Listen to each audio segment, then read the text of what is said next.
भोपाल से बड़ी खबर है, जहां ऊर्जा मंत्री प्रद्युम्न सिंह तोमर ने प्रदेश में कोयले के संकट को स्वीकार किया है। उन्होंने कहा प्रदेश में सिर्फ 2-4 दिन का कोयला ही बचा है। तो ये बड़ी खबर इस वक्त आपको बता रहे हैं।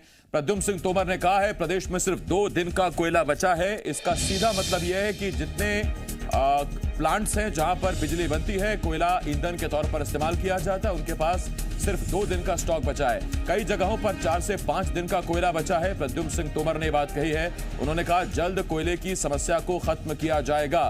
प्रद्युम्न सिंह तोमर ने कहा कल भी 4 रैक कोयले के आए हैं। प्रदेश में बिजली का संकट गहराने नहीं देंगे। मध्य प्रदेश में ही नहीं बल्कि पूरे देश में कोयले की कमी हो रही है, यह भी प्रद्युम्न सिंह तोमर ने कहा। उन्होंने कहा बिजली कंपनियों ने कोयले को लेकर टेंडर जारी किया है। केंद्र सरकार भी इसको लेकर चिंतित है। निगरानी समिति बनाई गई है। कोयले के अलावा दूसरी वैकल्पिक व्यवस्था भी की जा रही है। तो ये बड़ी खबर इस वक्त आपको बता रहे हैं। और बड़ी खबर आ रही है मध्य प्रदेश में अब 2 दिन का कोयला बचा है। यह खबर आपको डराने के लिए नहीं बल्कि आपको बताने और जागरूक करने के लिए है। और ऐसे में अब आपसे सरकार भी और हम भी यही अपील कर सकते हैं कि बिजली देश हित में बचाएं, बिजली व्यर्थ ना जलाएं, जितनी आवश्यकता हो उतनी बिजली का इस्तेमाल करें, क्योंकि देश धीरे धीरे एक बड़े संकट की तरफ बढ़ता दिख रहा है। सरकारें दावा कर रही हैं कि जल्द इसका समाधान निकाल लिया जाएगा, लेकिन है बड़ा मुश्किल। और 2 दिन का कोयला मध्य प्रदेश में बचा है बिजली प्लांट्स में। उन्होंने प्रद्युम्न सिंह तोमर जो मध्य प्रदेश के ऊर्जा मंत्री हैं, उन्होंने कहा कि कुछ प्लांट्स हैं जहां 4 से 5 दिन का कोयला है, लेकिन चिंता करने की बात नहीं है। 4 रैक कोयले की आ चुकी हैं। कोयला और मंगाया गया है। केंद्र सरकार ने निविदाएं रखी हैं, टेंडर रखे हैं, कोयला इकट्ठा किया जाएगा। और इसके साथ ही उन्होंने स्वीकार किया है कि हाँ, मध्य प्रदेश में अभी कोयले का संकट है। और इसका सीधे शब्दों में अगर आप खबर समझें तो कोयले से आपका ताल्लुक क्या है, सीधा समझिए। कोयला बिजली प्लांट्स को जाता है, उससे बिजली बनती है, बिजली आपके घर में आती है। और अगर कोयला ही नहीं होगा तो बिजली संकट गहरा सकता है, नतीजा कटौती हो सकती है, बिजली महंगी हो सकती है। अगर कोयला नहीं मिलता है, वैकल्पिक व्यवस्थाओं से अगर बिजली उत्पादन करना पड़ जाता है तो फिर ये चीज़ें हो सकती हैं। और यही वजह है कि आपसे एक अपील कि जितनी बिजली की आवश्यकता है उतनी ही बिजली का इस्तेमाल करें। हो सकता है कि आप ज़्यादा यूनिट चुकाने के सक्षम हो, आप महंगे बिजली बिल भी आप दे सकते हो, लेकिन देश हित में ये बहुत ज़रूरी है कि आप उतनी ही बिजली का इस्तेमाल करें जितनी बिजली आपको चाहिए। बाकी आप समझदार हैं। जिन कमरों में आप नहीं बैठे हैं, नहीं हैं, उन कमरों की लाइट बत्ती बंद कर दीजिए। क्या कहा प्रद्युम्न सिंह तोमर ने, सुनिए।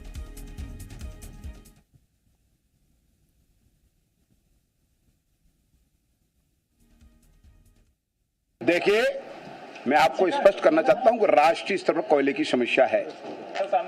और आप ये देखिए कि 135 थर्मल पावरों में लगभग 75 में 5 से 10 दिन का कोयला बचा है। हमारे मध्य प्रदेश में भी उसी जो देश में स्थिति मध्य प्रदेश में है, पर मध्य प्रदेश में हम काफी बेहतर अच्छी स्थिति में हैं। एक दिन में 25,000 मीट्रिक टन लगता है, सिर्फ 2 दिन में कोयला खत्म हो जाएगा। मेरा आपसे कहना है, आप निगेटिव ही क्यों सोच रहे हो, पॉजिटिव क्यों नहीं सोच रहे कि हम रोज 10,000 कल सुनिए ये कल हमने 5,000 टन कोयला ज्यादा मंगाया है। परसों भी हमने 10,000 टन कोयला जो हमारी खपत है उससे ज्यादा मंगाया है। तो आप फिर थोड़ा सा धैर्य तो रखिएगा। नहीं, हमारे यहाँ सिर्फ कोई प्लांट नहीं, एक यूनिट खंडवा की बंद है, बाकी कोई यूनिट बंद नहीं है। और ऐसी अभी कोई संकट नहीं है। और इस समय हम बिजली में सरप्लस में, हम बिजली बेच भी रहे हैं। आपको ये भी बता देना चाहिए। मध्य प्रदेश बिजली के मामले में सरप्लस स्टेट है, हम बिजली बेच रहे हैं। इसका मतलब इशारों ही इशारों में प्रद्युम्न सिंह तोमर यह भी कहना चाहते हैं कि आवश्यकता पड़ेगी तो बाहर बिजली नहीं दी जाएगी, प्रदेश के लोगों को बिजली दी जाएगी। साथ ही उन्होंने कहा कि यह समस्या सिर्फ मध्य प्रदेश में नहीं बल्कि राष्ट्रीय स्तर की समस्या है। मेरे तमाम सहयोगी इस वक्त इस बड़ी खबर पर हमारे साथ जुड़ रहे हैं, क्योंकि ये खबर सीधे आपसे जुड़ी हुई है। हमारे साथ इंदौर से अंशुल मुकाती हैं, इसके साथ साथ ग्वालियर से शैलेंद्र हमारे साथ जुड़ रहे हैं, और भोपाल से वासु चौरे मेरे साथ मेरे सहयोगी जुड़े हुए हैं। सीधा पहले मैं भोपाल चल रहा हूं, वासु चौरे मेरे साथ हैं। वासु, सबसे पहला सवाल, देश भर में कोयले का संकट है। प्रद्युम्न सिंह तोमर ये बात मान तो रहे हैं, लेकिन साथ ही वो कह रहे हैं कि जल्द इस पर काबू पा लिया जाएगा, जबकि कोयला बचा है मात्र 2 दिन का। कितनी जल्द?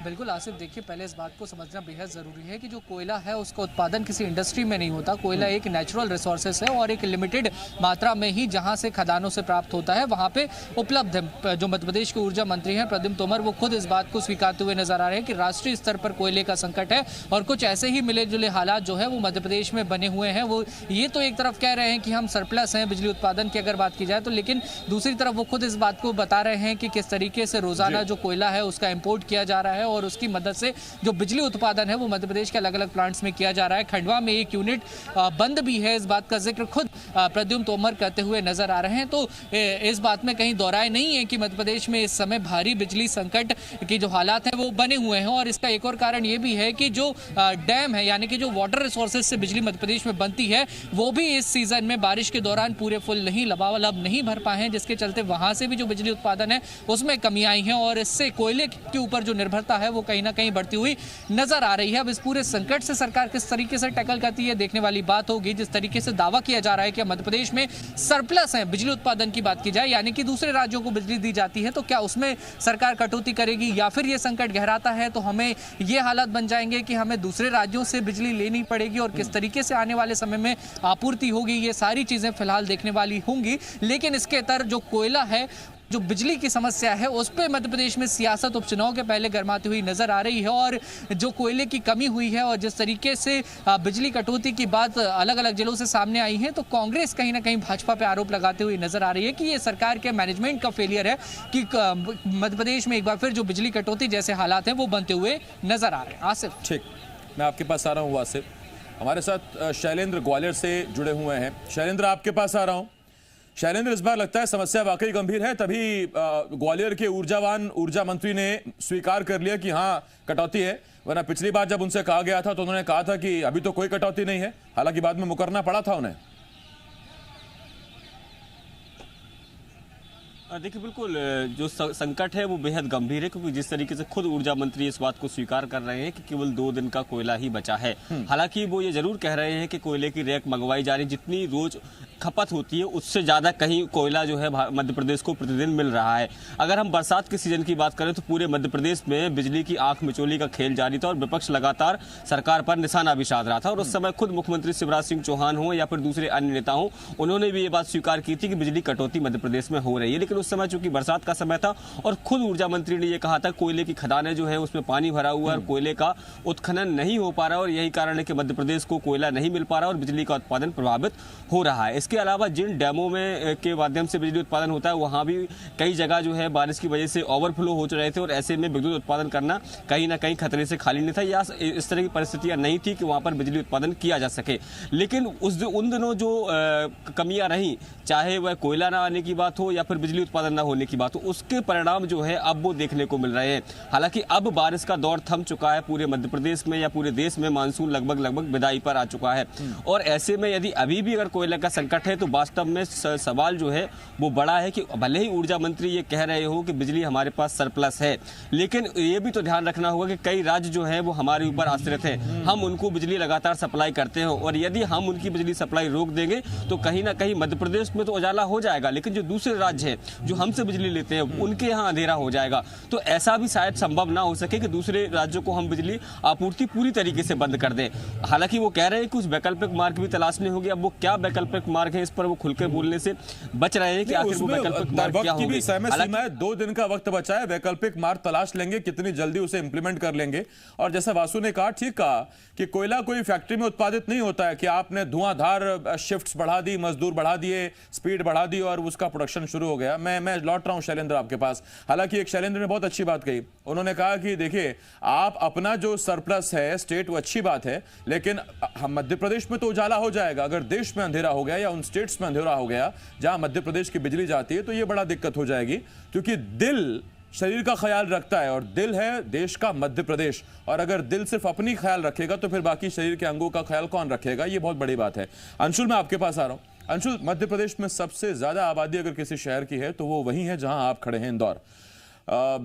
इंदौर में बिजली की खपत बढ़ी है। एक आंकड़ा बताता है कि पिछले 2 साल में 2 लाख यूनिट बिजली की देश में खपत बढ़ी है। इस चीज के लिए तो हमें पहले से तैयार रहना चाहिए था।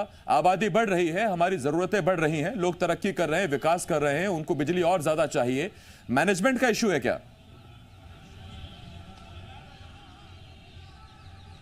जी बिल्कुल आसिफ, आपको बता दूं कि आपने जिस तरह से कहा कि पिछले 2 सालों में बिजली की जो खपत है वो लगातार बढ़ी है, और इसका यह कारण भी रहा है कि लगातार कई औद्योगिक इकाइयों के साथ ही लगातार जनसंख्या में भी वृद्धि हुई है, और इसके कारण जो बिजली की खपत है वो भी अब लगातार बढ़ रही है, और इसके लिए कई तैयारियां जो हैं पहले से की जाना आवश्यक थी।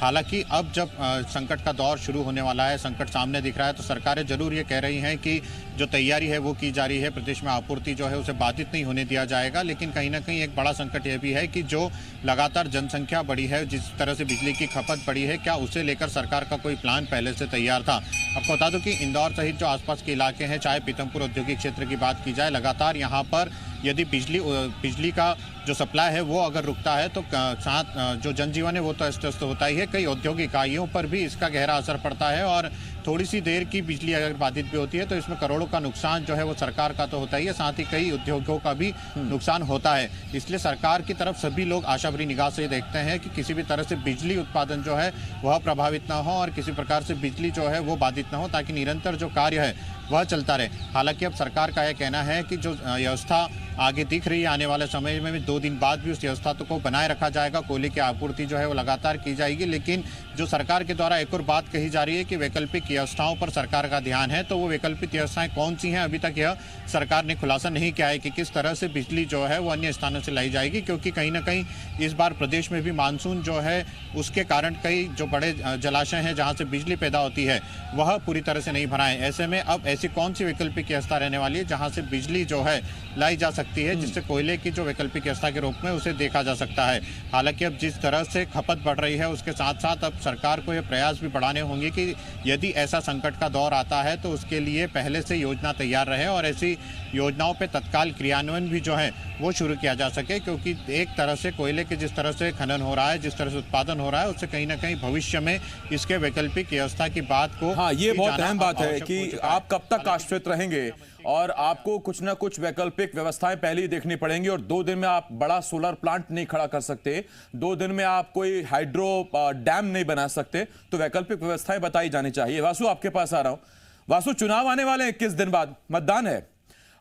लोगों का यह भी कहना है कि कुछ भी हो, बत्ती तो गुल नहीं होगी। बत्ती गुल हुई तो फिर सरकार के लिए बहुत बड़ी दिक्कत हो जाएगी, और बीजेपी फिर यह भी नहीं कह पाएगी कि दिग्विजय सिंह के शासनकाल में अंधेरा रहता था, अगर बत्ती गई तो।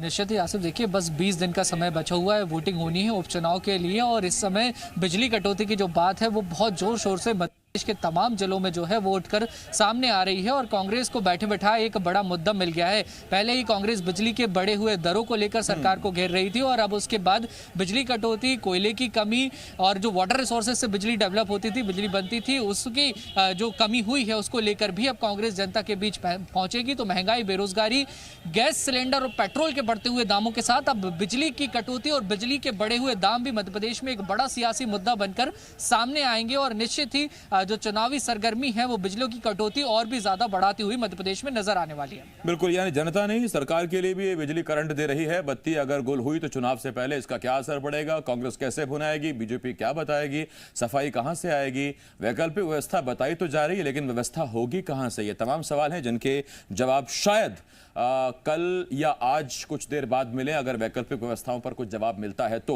बहुत धन्यवाद आपका शैलेंद्र, अंशुल, वासु, आपका बहुत शुक्रिया हमारे साथ जुड़ने के लिए। ग्वालियर से शैलेंद्र, अंशुल इंदौर से, और वासु भोपाल से इस वक्त हमारे साथ जुड़े हुए थे।